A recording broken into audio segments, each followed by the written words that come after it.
అందరికీ నమస్కారం. Welcome to మనం టీవీ. నేను మీ పవన్ బేస్వాడ.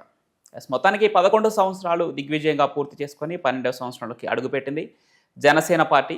కానీ నిన్న జరిగినటువంటి ప్లేనరీలో చాలా ఆసక్తికరమైన సంఘటనలు జరిగాయి. ముఖ్యంగా పవన్ కళ్యాణ్ స్పీచ్ కావచ్చు, అదేవిధంగా పవన్ కళ్యాణ్ సోదరుడు నాగబాబు స్పీచ్ కావచ్చు.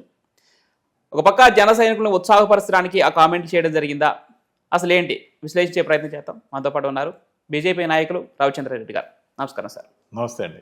నిన్న 12వ ప్లేనరీ జరిగింది సక్సెస్ఫుల్గా. జనసేన అధినేత పవన్ కళ్యాణ్ నేతృత్వంలో జనసేన పార్టీ 100% స్ట్రైక్ రేటు విజయం సాధించిన తర్వాత ప్లేనరీ సక్సెస్ఫుల్గా నిర్వహించారు.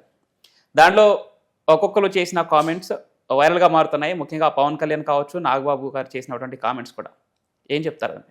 11 సంవత్సరాల వాళ్ళ పడ్డ కష్టం, పార్టీ నిర్మాణం కోసం ఏదైతే ఉత్తేజపరచాలి, క్యాడర్ని మొత్తం ఒక చోట చేర్చాలి, అభిమానుల్ని, నాయకుల్ని, కార్యకర్తల్ని అందరినీ ఒక చోట చేర్చి సంబరంలాగా సెలబ్రేట్ చేసుకోవాలని ఏదైతే అనుకున్నారో దానికి ఆవిర్భావ దినోత్సవాన్ని వేదికగా తీసుకోవడం జరిగింది జనసేన పార్టీ. 12వ సంవత్సరానికి సంబంధించి అంటే దాదాపు పుష్కరం. అవును సార్, అవును. సో అలసిపోలేదు, గెలుస్తామనే నమ్మకం వచ్చింది, మరింతగా ముందుకు వెళ్తాం అనే కాన్ఫిడెన్స్ లెవెల్ని చూపిస్తూ రాబోయే రోజులు మరింత ఉధృతంగా ముందుకెళ్తాం, ఇంకా విస్తరిస్తాం, ఖచ్చితంగా కూడా మన ప్రభావం మన అనుకున్న లక్ష్యాలు చేరే విధంగా ఉండాలనేసి ఏదైతే అనుకున్నారో దాంట్లో నుంచి ఏర్పడ్డ ఈ ఆవిర్భావ దినోత్సవం పిఠాపురం వేదికగా తన నియోజకవర్గంలో బాగా భారీ ఎత్తున జరిగింది. సంఖ్యత ఏముంది, లక్షల మంది అయితే ఖచ్చితంగా వచ్చారు.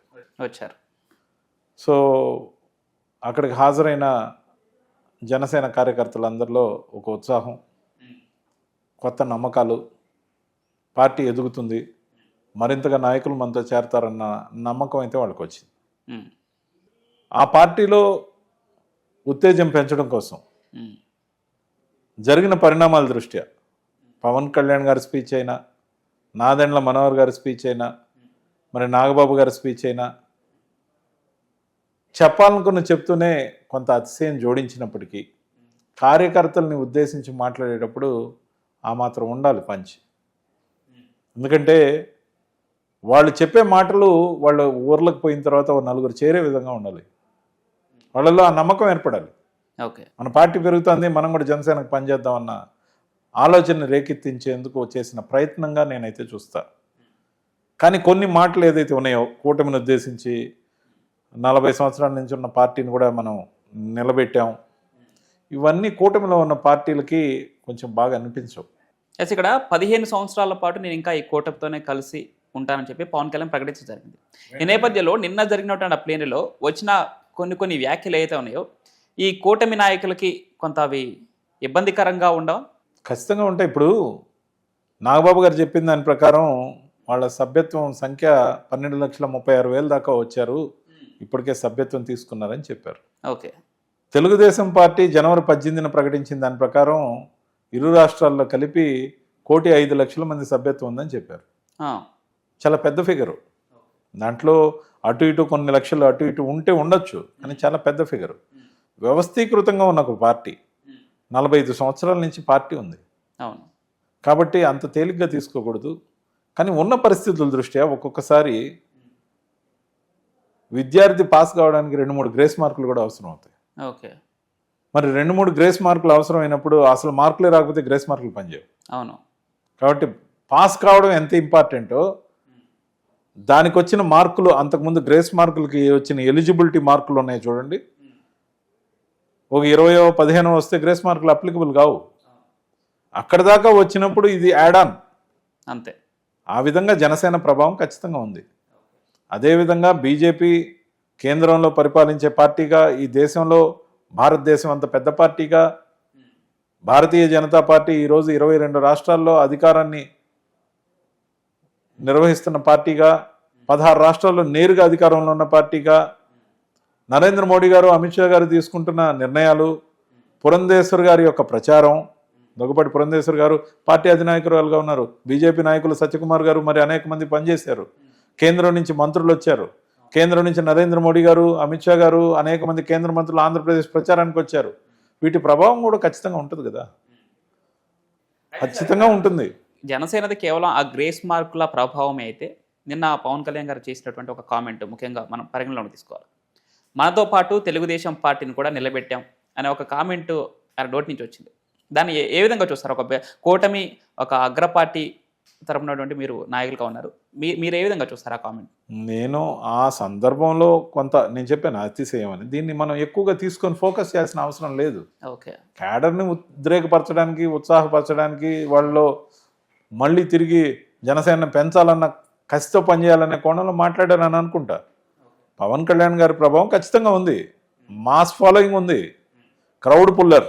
అవును, బీజేపీకి ఉండాల్సిన నిర్మాణాత్మకమైన వ్యవస్థీకృతమైన వ్యవస్థ ఉంది. తెలుగుదేశం పార్టీ యొక్క క్యాడరు తిరిగి అధికారంలోకి రావాలన్న పట్టుదల, అరెస్ట్ అయిన కోణం ఉంది చంద్రబాబు నాయుడు గారు. అన్నీ కలగలిపితే కూటమిగా సంపూర్ణమైన విజయం సాధించారు. నిలబెట్టామంటే అవును నిలబెట్టి ఉండొచ్చు. నేను అన్న విషయంలో కంపారిజన్ ఏదైతే చెప్పానో అది ఖచ్చితంగా నిజమే కదా. ఎందుకంటే అటు తెలుగుదేశం కావచ్చు, ఇటు బీజేపీ పార్టీని కావచ్చు, రెండుని ఏకతాటిపైకి తీసుకురావడానికి ఖచ్చితంగా పవన్ కళ్యాణ్ పాత్ర ఎంతో కీలకం. ఆ విషయంలో సందేహం లేదు. నేను అనేక అవమానాలు పడి కూడా ఈ కూటమిని ఏర్పాటు చేయడంలో నా శక్తి వంచన లేకుండా పనిచేస్తున్నాను ఎలక్షన్ ముందు చెప్పడం జరిగింది. దానికి ఖచ్చితంగా ఆ కోణంలో ఆయన చేసిన ప్రయత్నం వల్ల ఆ మాట అనుండొచ్చు, తప్పు లేదంటున్నాను నేను. ఓకే, కాబట్టి ఏది ఏమైనప్పటికీ అన్ని జిల్లాల్లో వ్యవస్థీకృతంగా జనసేన ఎదగాలని జనసేన కోరుకోవడంలో తప్పే లేదు.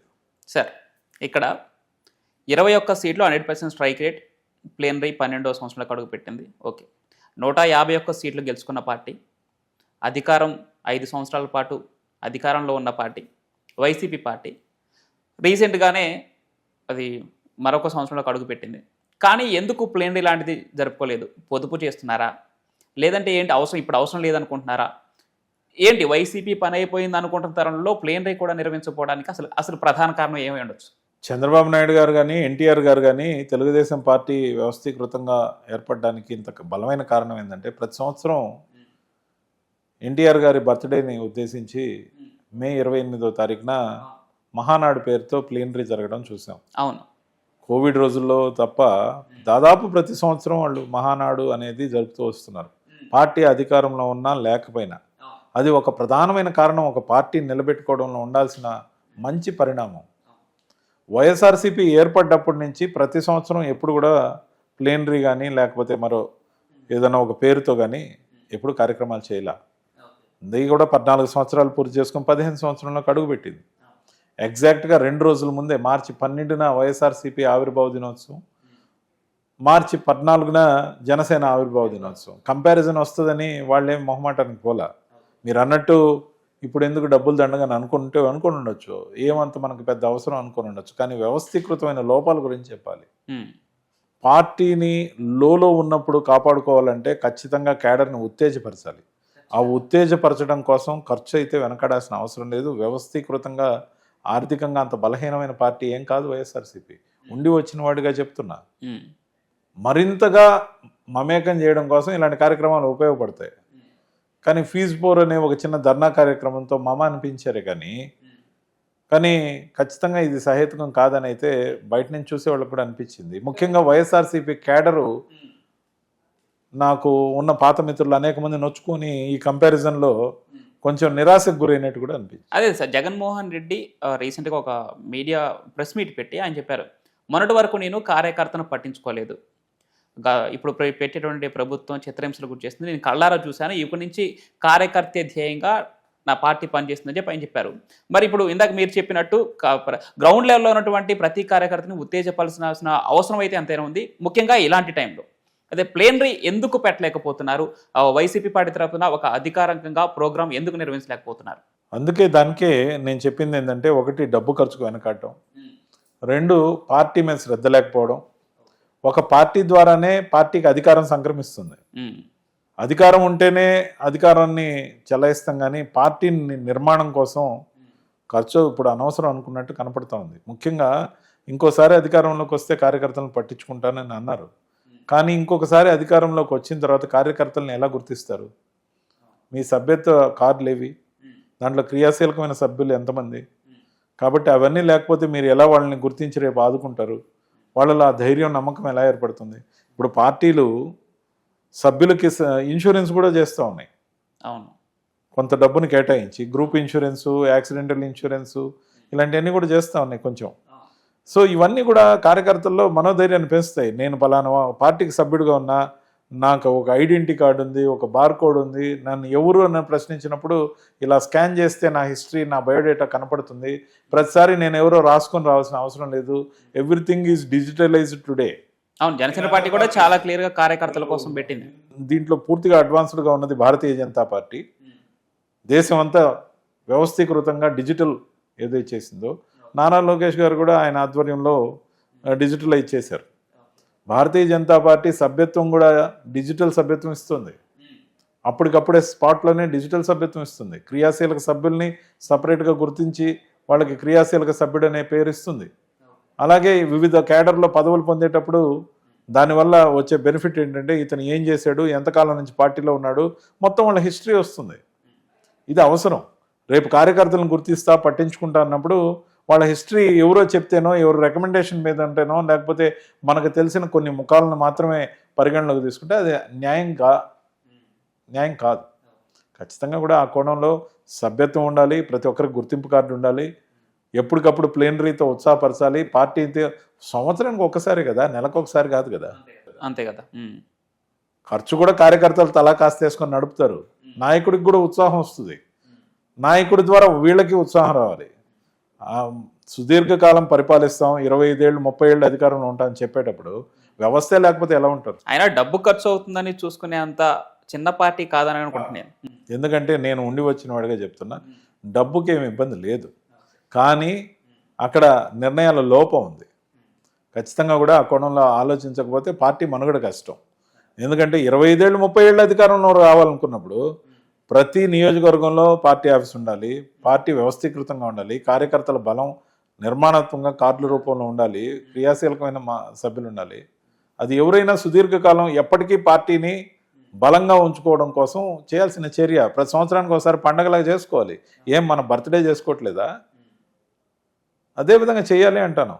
Right, thank you sir.